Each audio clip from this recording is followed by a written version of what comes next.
बातें तो काफ़ी लंबी हो गई, लेकिन जिज्ञासाएं भी काफ़ी चूँकि मेरे मन में भी आ रही हैं जी। एक और बात आती है कहने, जैसे कि आपने कहा कि ग्रहों द्वारा संचालित तो है सब कुछ, लेकिन गोस्वामी जी ने भी लिखा है कि हनुमान जी का अनुग्रह ग्रहों के ऊपर एक अनुग्रह भी है कि तुम्हारे भजन राम को पावे और जन्म जन्म के दुख बिसरावे। इस जन्म को तो छोड़ दीजिए, जन्म जन्म के जो प्रारब्ध जिसे कहते हैं वो बिसर जाता है। भक्तों की जिज्ञासा के लिए आप अपने अनुभव से ज़रा बताएं कि क्या ऐसा संभव है कि किसी के जीवन में ग्रहों की प्रतिकूलता हो, ग्रह बिल्कुल विपरीत प्रभाव दे रहे हों, फिर भी वह हनुमान जी की साधना करे और सब कुछ अनुकूल होने लगे? बहुत सुंदर बात कही है आपने संसार के कल्याण के लिए। मुझे तो आप जैसे अच्छे जो संस्कारित भक्त हैं, आपके प्रश्न में ही उत्तर छिपा हुआ है। देखिए, जब मनुष्य सरेंडर कर देता है मनुष्य भगवान के प्रति, तो उसकी जो चिंताएं हैं, उसकी जो परेशानियां हैं, तो ईश्वर स्वयं अपने ऊपर ले लेते हैं। उसको चिंता करने की ज़रूरत नहीं है। हमारे यहाँ शास्त्रों में एक चीज़ लिखी है, पूरा देश, पूरे जो भी आप सुन रहा है इस बात वार्तालाप को, जिस मनुष्य को कोई कष्ट है इस संसार में, अगर वो मनुष्य अपने कष्टों को सुबह सुबह जब सूर्य को अर्घ्य देते हैं, सूर्य के सामने प्रकट करे अपने शब्दों को जी कि हे सूर्य नारायण, मुझे ये कष्ट है, मेरे कष्टों को दूर कीजिए, या गाय के कान में बताना चाहिए। शास्त्र कहता है ये बात। अच्छा, गाय के कान में आप बताएंगे तो आपके कष्ट दूर हो जाएंगे। और तीसरी बात, आपका जो भी इष्ट देवता है, सबसे ज़्यादा प्रभावी कलयुग में सबसे अधिक पूजा भगवान का आशीर्वाद हनुमान जी के ऊपर है। इसीलिए उनको कहा गया था कलयुग में तुम्हारी पूजा होगी, और जो व्यक्ति जिस मनोरथ को लेकर के जाएगा उसकी मनोकामनाएं पूर्ण होंगी। और जब हमने भगवान के, आपने एक भजन सुना होगा, अब सौंप दिया इस जीवन का सब भार तुम्हारे चरणों में, बजरंग बली मेरी नाव चली, अब बल्ली कृपा की लगा देना।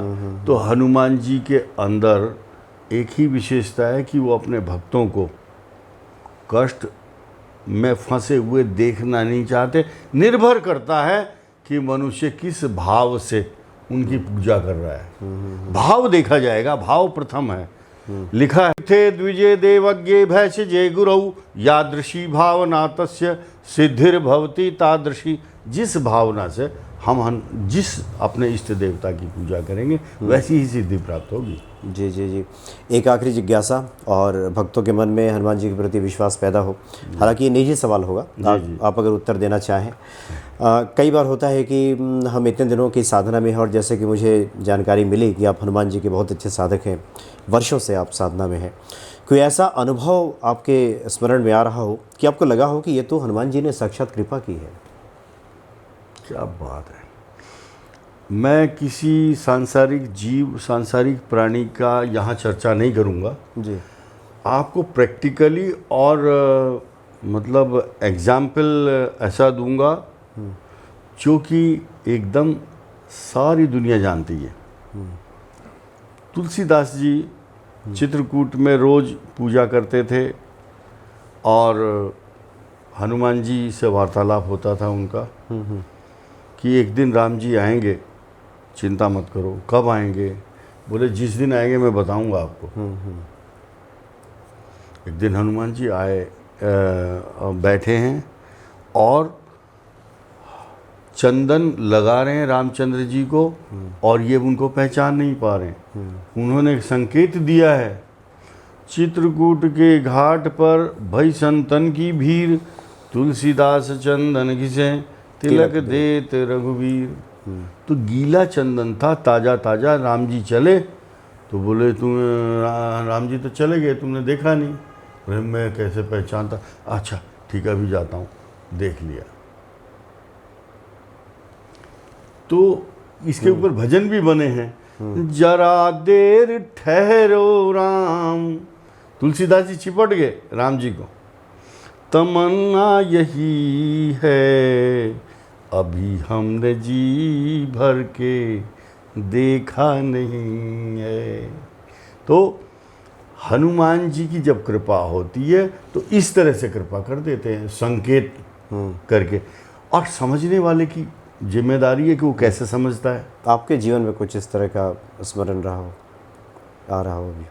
हनुमान जी की बातें इस प्रकार दूरदर्शन पर या तो लोगों को लगेगा बहुत हल्की बात कर रहे हैं। मैं सेना में रहा हूँ, मैंने सेना में बहुत, और अधिकांश हमारे यहाँ सेना में श्री कृष्ण जी की उपासना और हनुमान जी की उपासना अच्छा ज़्यादा अधिकांश होती है। मैंने बहुत मंदिरों की स्थापना कराई है, जम्मू कश्मीर में, आसाम में, दिल्ली, बरेली, कई रेजिमेंटों में।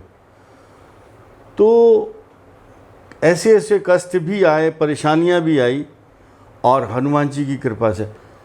यहाँ मैं एक बात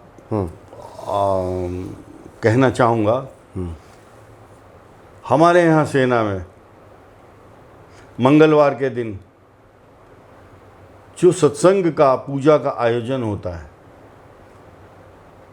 और मंगलवार के दिन ही होता है, हनुमान चालीसा का पाठ किया जाएगा। उसको हमारे सेना की भाषा में मंदिर परेड कहा जाता है। अच्छा, मंदिर परेड होगी, बाकायदा होगी, नियम से होगी, और हर आदमी उसमें भाग लेगा। वहाँ कोई धर्म नहीं है कि ये इस धर्म का है, ये सरदार है, ये सिख है, ये ईसाई है, सब करते हैं। ये तो बाहर सिविल में राजनीतिक रोटियां सेकने के लिए लोग धर्म में वैमनस्य करते हैं। हमारे यहाँ सेना में सब एक ही धर्म है, वो सैनिक धर्म है। बहुत आनंद से होता है। और महाबली हनुमान जी की पूजा, हनुमान जी की पूजा होती है, और वो सबके कष्ट दूर करते हैं। आपने मेरे से संस्मरण पूछा कि आपका कोई ऐसा अनुभव है? जी, मैं हनुमान जी की उपासना करता था आसाम में। एक दिन रात को मुझे स्वप्न जो दिखाई दिया है, वहाँ एक हनुमान जी का मंदिर देख रहा हूँ मैं, एक पीपल का वृक्ष। वहाँ के बाद मेरा ट्रांसफ़र हुआ चंडीगढ़। चंडीगढ़ के बाद मेरा ट्रांसफ़र J&K में हुआ। J&K में जिस जगह मेरा ट्रांसफ़र हुआ, 4 साल पहले वो स्थान हनुमान जी की कृपा से मेरे मन में, स्वप्न में आ चुका था। मैं वहाँ जाने के बाद देखता हूँ, ये क्या है? ये तो मैं देखा हुआ है ये स्थान, जबकि मैं पहली बार वहाँ पोस्टिंग गया। तो हनुमान जी स्वप्न के द्वारा या किसी ना किसी व्यक्ति के द्वारा सांकेतिक भाव से कहलवा देते हैं। अच्छा, और कहलवाते हैं समझने वाले की, डिकोड कर देते हैं। आपको यहाँ एक एग्जांपल दूंगा। हनुमान जी गए अशोक वाटिका में, वृक्ष के ऊपर बैठे हैं, और त्रिजटा ने ये कहा सीता को, त्रिजटा विभीषण की पुत्री थी, कि सपने बानर लंका जारी, जातु धान सेना सब मारी। कि माता, रात मेरे स्वप्न दिखाई दिया, सपने में एक वानर आया है, उसने लंका को जला दिया, और जातु धान सेना सब मारी, राक्षसों की सेना को मारा।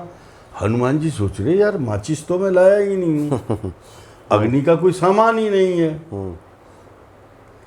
तो इसलिए कि हनुमान जी कह रहे हैं कि भगवान ने त्रिजटा के माध्यम से मुझे ऑर्डर दिया है कि मुझे लंका जलानी है। तभी उसके बाद उस आदेश को समझ करके, ये प्रभु का आदेश है इसलिए जलाई। तो भक्तों को, जो उनका सच्चे मन से भक्त होगा, उसको सांकेतिक भाषा में या किसी भी प्रकार से उसको जगह जरूर देते हैं हनुमान जी। अच्छा, मतलब उसे संकेत जरूर संकेत देते हैं किसी भी तरह से। जी, चलो बहुत बहुत धन्यवाद आपका। और आपने जो बातें बताई हैं, हम समझते हैं निश्चित तौर पे भक्तों के हृदय में भक्ति और ज़्यादा मजबूत होगी, प्रबल होगी। और जब भी हरिद्वार आना हुआ तो हम चाहेंगे कि हनुमान जी के बारे में ऐसे ही आप बातें बताएं भक्तों को, जिससे कि लोगों का विश्वास और श्रद्धा बढ़ता रहे। बहुत बहुत धन्यवाद। भक्त बहुत देखे मैंने, लेकिन हनुमान जी की भक्ति आपके अंदर अंकुरित होने के बाद अब जो प्रस्फुटित हो रही है, और ऐसे ही धीरे धीरे धीरे धीरे आदमी भक्त बन जाता है, और हनुमान जी की कृपा आपके ऊपर हमेशा बरसती रहेगी। ये मेरा आशीर्वाद हमेशा रहेगा आपके साथ। बहुत बहुत धन्यवाद। बहुत अच्छा, धन्यवाद। जय सिया राम। जय सिया राम।